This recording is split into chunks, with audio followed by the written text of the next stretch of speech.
I want to welcome you guys here this morning.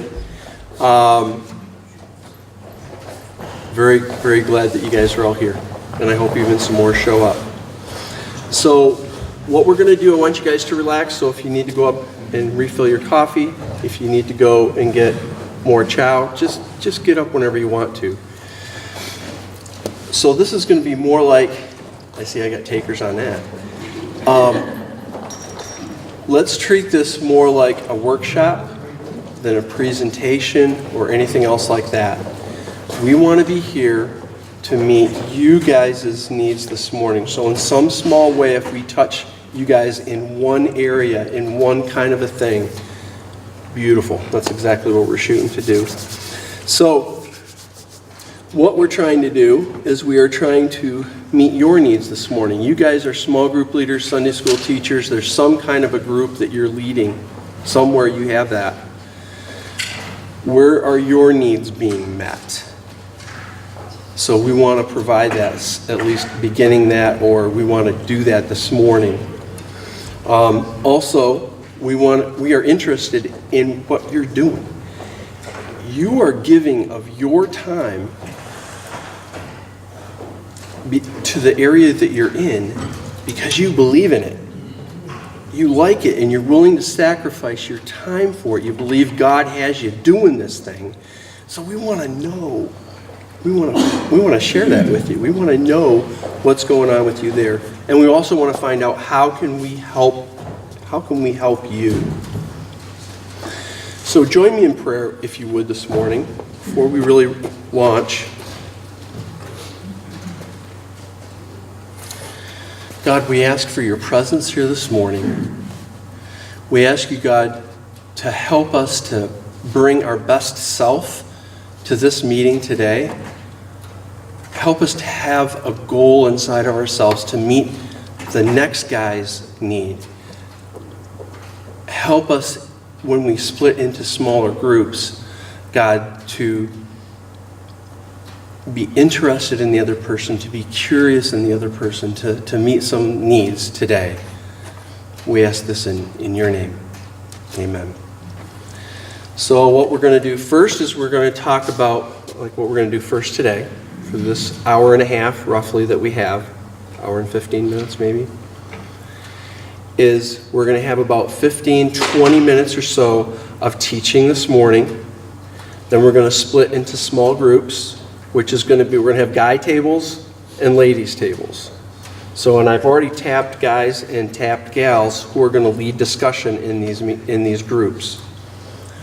So you'll go to your ladies or guys table and we'll have discussion. There'll be about 3 questions that every person will be asked, and there's no super secret thing, no super secret question. These were all written on the invitations, what they are. You're not expected to be prepared for them. They're not really hard. And in fact, I can get you thinking about them if you forgot them right now. But one is, what's concerning you? And I don't care if it's, I'm not sure how I'm getting home today because my car was on its last legs. I'm not sure the starter's working right and I'm concerned about that. I don't care if it's that, or I don't care if it's, I'm concerned about a marriage in my small group. I think it might be going up in flames. And I don't know what to do. And anything in between. It's what is concerning you today. The next one is, what are you trying to achieve in your group? This is our way of trying to express some interest in what you guys are doing, what you're sacrificing your time, your effort, your heart for. We want to know. And the last one is, how can we best help you? So, I think I want coffee.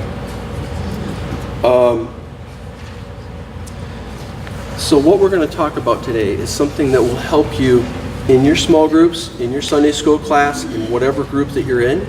It can help you with your spouse. It can help you with maybe estranged relatives. It can help you with your kids. So I'm hoping that you guys will find this interesting today. It's a little triad of communication, 3 aspects of communication. The first part of that is listening. The next one is understanding, and I'll save the last one for just a minute. beginning when my daughter was about 14, my daughter Rachel, you guys all know her, her and I experienced estrangement. And a lot of it was due to her bonehead dad. So I'm not coming to you saying, I've got this all together. I'm saying I want to draw attention to this and maybe help some of you, either help you personally or help somebody in your group to be able to avoid what I was not able to avoid.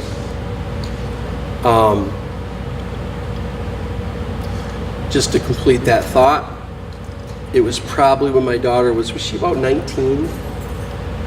And I tried to fix slowly, and probably the reason that that Rachel and I are fixed today is because my wife kept trying to push us together a little bit. So I tip my hat to her on that one. Now, today, I can text my daughter from my heart, and we have those kind of communications. So it's fixed, but if you guys cannot go through what I went through, I would be very happy for that to happen. So a lot of people, when you think about communication, the first thing you think of is, I need to be articulate, I need to be organized, I need to be compelling, I need to be a good orator, I need to be able to speak well to make myself understood. Yeah? Is that that's the first thing I think of. Have you guys ever heard that little statement that says 80% of communication is listening?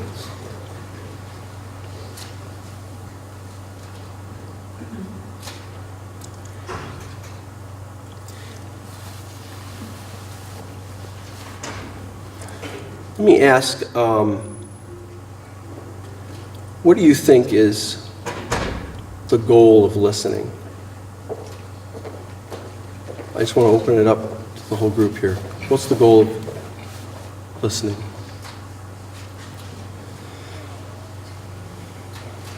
Actually understand.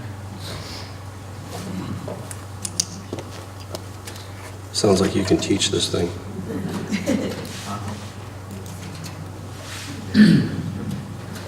Great answer. Understanding. As opposed to just listening so that we know how we can respond? Yeah. Their mouth's moving. It's like I'm thinking about what the next witty comment I'm going to come up with. I'm going to bring out my whatcha, talk, blah, blah, blah, blah, blah. I don't have time to listen to you. Have I heard this 5 times before? Please. God in heaven, I don't want to listen to this thing again. It's not going to be quick. It's going to be 45 minutes, and I'm tired, and I don't want to listen to this.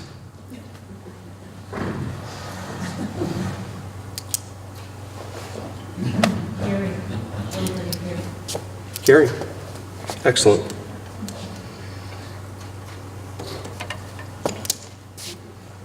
Yeah. Thank you. That's from Ryan. Oh, thanks, Ryan. Ryan's experience, he could tell I was parched. Yes. I think part of listening is getting beyond the words that are spoken to what really communication is trying to mean. Many times we get tied up in words, many times we get confused with words, but you want to listen to what the real meaning behind what is being said is. So sometimes it takes more than just spending a little time listening to someone pump words at you. You have to try and think about what precipitated the words that you're listening to. That's an excellent comment. There's a great trick to that end, and I have used this successfully. When someone is telling you their story, this works for husbands and wives, this works for kids, the whole bit. It's just effective communicating. Let me see if I can repeat to you what I heard you say. And then you say it, and you give the other person the freedom to come back and say, that's pretty much it. But you missed this little part. There's a little other kind of a thing I need to add to that. And you can dialogue back and forth. So you mean like this? So you mean like this? This is how it is? Well, yeah, but we're still missing this aspect over here. And you see how this dialogue goes back and forth, where finally you get to that point where it's like, I get it. They know I get it. Is that communication?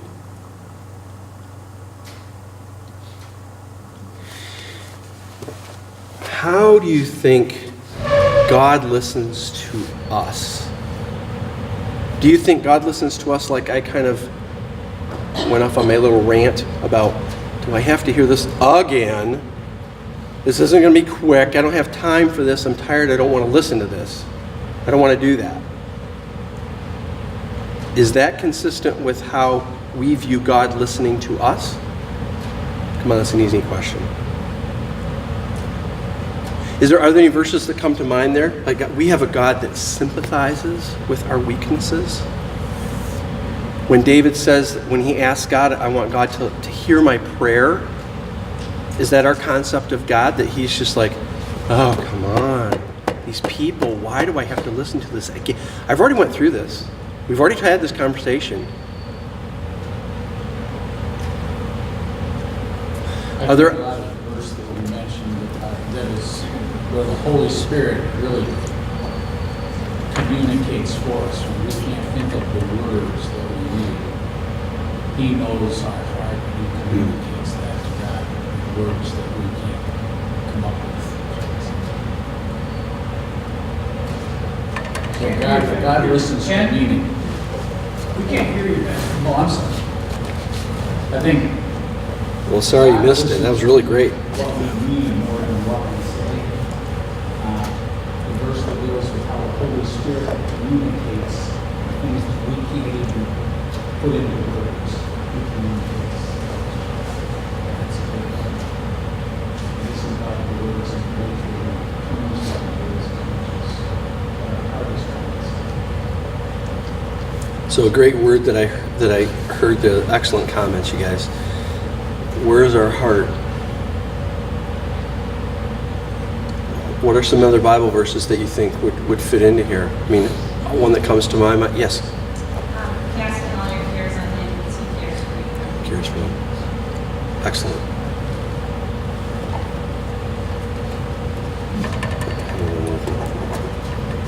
You're fired.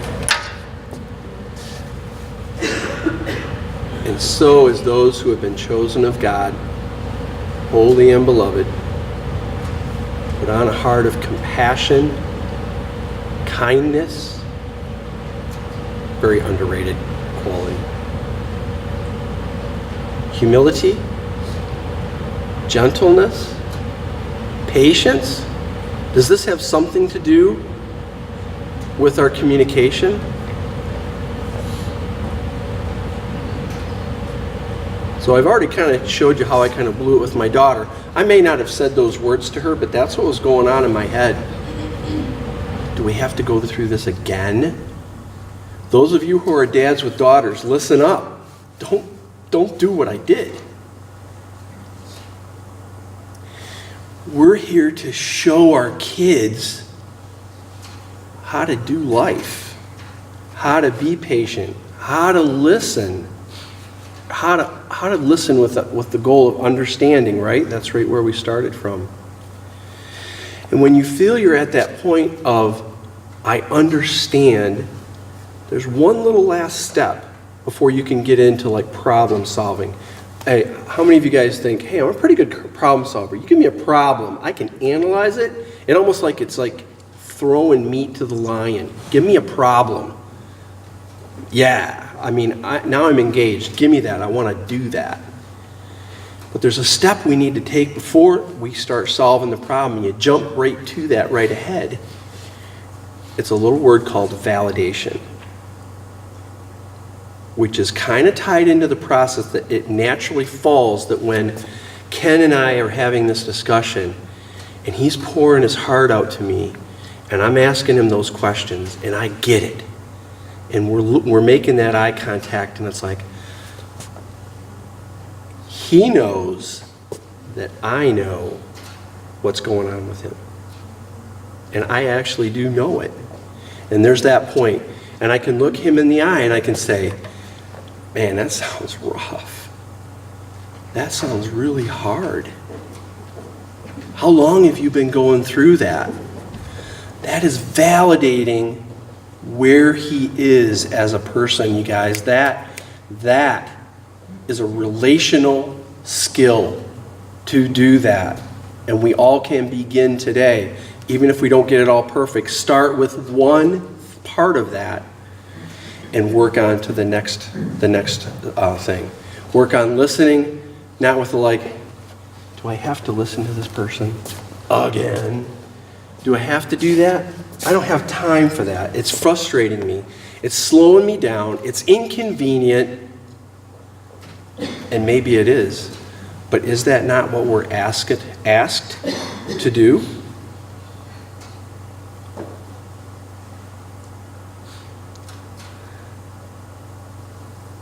So, here's some key thoughts. First I want to make this statement because I like this one.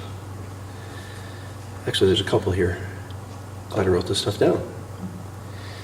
As you take the time to understand another person's point of view, you can almost see it. You can train your eye to see it. You will see them open up to you. And if you don't take time to see that, you'll see that point where the person turns you off. Done. They're done. They close to you. So that's another way of looking at it. This is a tool you can use to promote relationships in your own lives, promote relationships in your own small group, your own Sunday school class, your own family.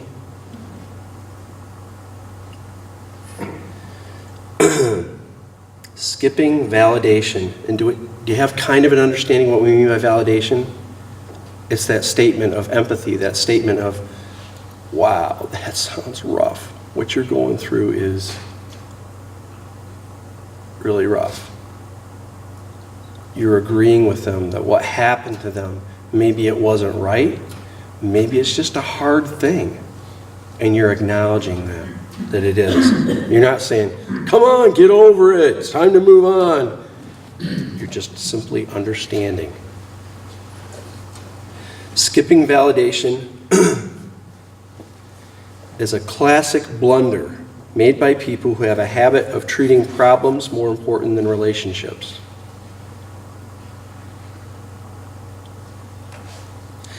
Skipping validation is a classic blunder made by people who have a habit of treating problems more important than relationships. So here's a couple key thoughts. And then we're going to look at a video.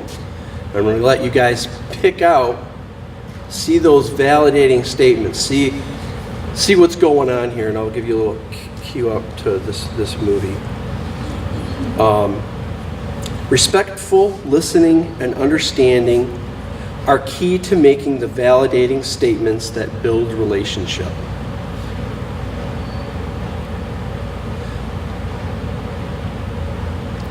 At any time during the conversation, you can check yourself. It's like, I'm not sure if I'm doing this right. I'm not sure, am I off? Am I being effective here? Here's the tool you can use to check yourself and say, am I doing this right?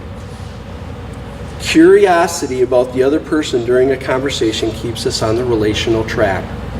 If I'm curious, tell me more. If I have that attitude, then I'm still in relational mode. If I click out of that and I'm trying to control them, I'm trying to fix the problem, there's your classic blunder. Remain curious about the other person and what's going on. Ask the questions, understand, validate. Once that's done, you've made that connection. Now we can talk about what kind of possible solutions do we have and all that kind of thing. So that's it. This movie, I want you to try to pick out the validating statements. I love this movie. It's black and white, just to warn you, so if you hate black and white stuff, I guess it's a bad day for you. I think this is the right button. I need to give you a little backup. This is a movie about Sergeant York. Those of you who were in the Marine Corps, you know who Sergeant York was. He was a World War I hero. Arguably single-handedly captured 132 German soldiers. That's when they did trench warfare and all that. And get this, he didn't want to be there, but his early life was pretty wild. Wilder than they even depict in the movie, as I understand. He was a drinker, brawler. Well, picture this. So, in their country church, the pastor starts to preach, and all of a sudden, it's Alvin York. Alvin and his buddies were outside the church, and they were hooping and hollering, shooting guns. They were drunk, and they in the terms of these Tennessee mountain people, they busted up the meeting because the pastor couldn't even finish, and he just closed the meeting. Time to go home. The next day, his mother comes into the store where the pastor works. He also runs the general store there. And the mother comes in there, and that's enough for you to pick up how he handles Mother York. And I think I might have to adjust the sound because I had it turned down. It'll take just a minute to get to the point we're interested in. Jamestown. Hey there. Well, anyway, since driving over here, what I'd like to know is, how do you fellas get into this valley? We were born here.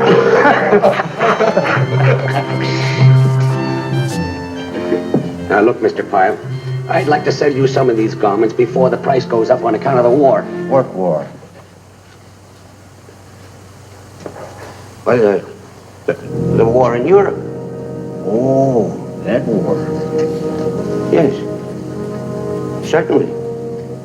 Looks like the Germans might get into Paris, don't you think? Well, we ain't done much thinking on it, mister. It ain't in our corner nohow. If you're hankering for trouble, it ain't scarce right here in these mountains. Oh, I ain't looking for any trouble. Yep, fighting could have been mighty plentiful down at the meeting house last night. Did you hear? Alvin York and two other fellers done busted up the meeting. That ain't a smitherin' to what he done in Jimtown. And I split the jail he did. No, raised such a rumpus I had to turn him loose. Do tell.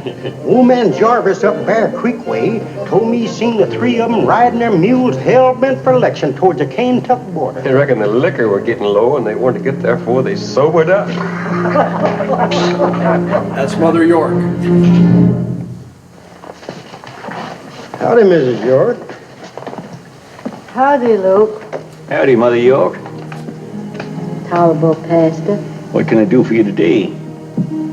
Could I be getting a can of baking powder and a poke of salt? Sure thing.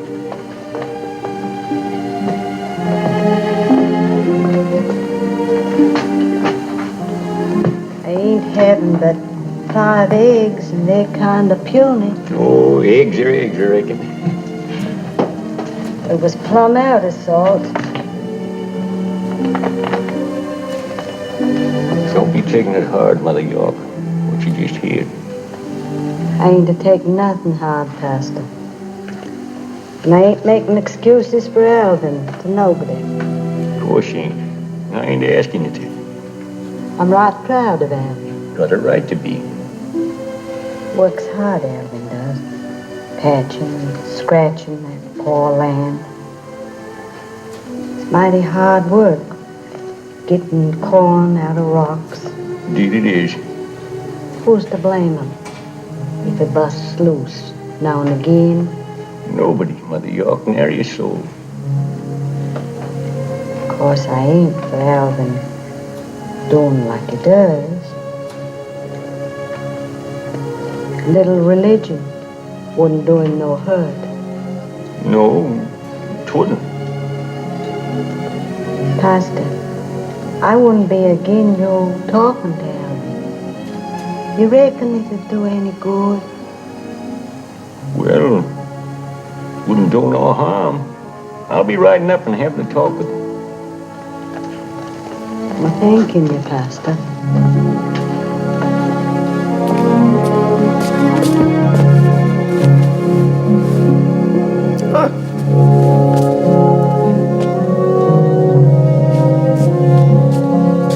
I know you guys have checked out. You want to watch the movie now.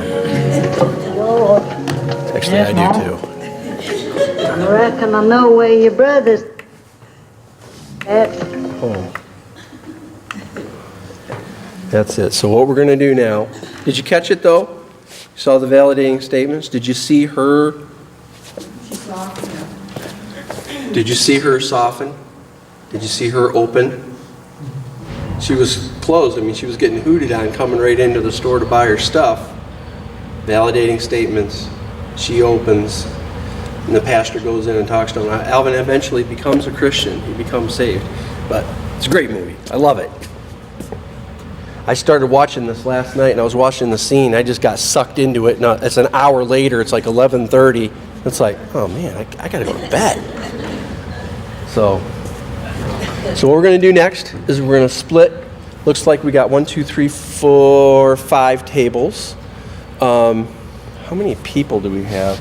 If we shoot to have like, how much time we at? What time is it?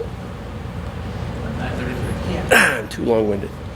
Okay, so we got about 40 minutes. So if we can get, that's not bad. 40 minutes is good. So if we can get eight people at a table, does that give everybody 5 minutes? If we get 6, that'd be 8 minutes. 6, 7 at a table. I really not that good at math, so maybe I better shut up. But anyway, let's try to split into 5 kind of equal. Like guys' table, looks like we have more guys than, I'm not sure. We might have more gals than guys, I don't know. So let's for sure get 2 guy tables and 2 girl tables, and then we'll figure that one, I guess, when we see what we got going. We might have to have 2 smaller tables or something.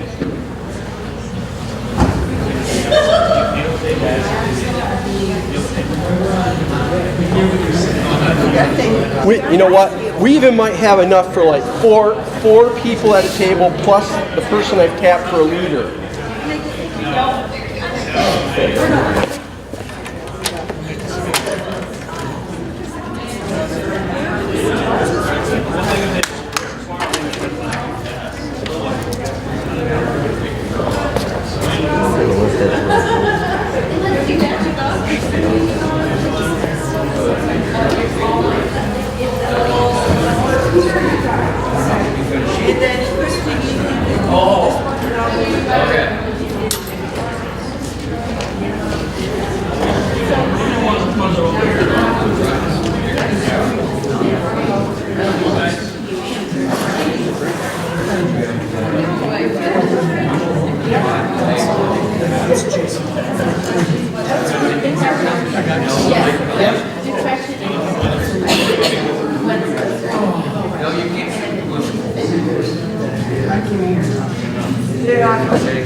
And it's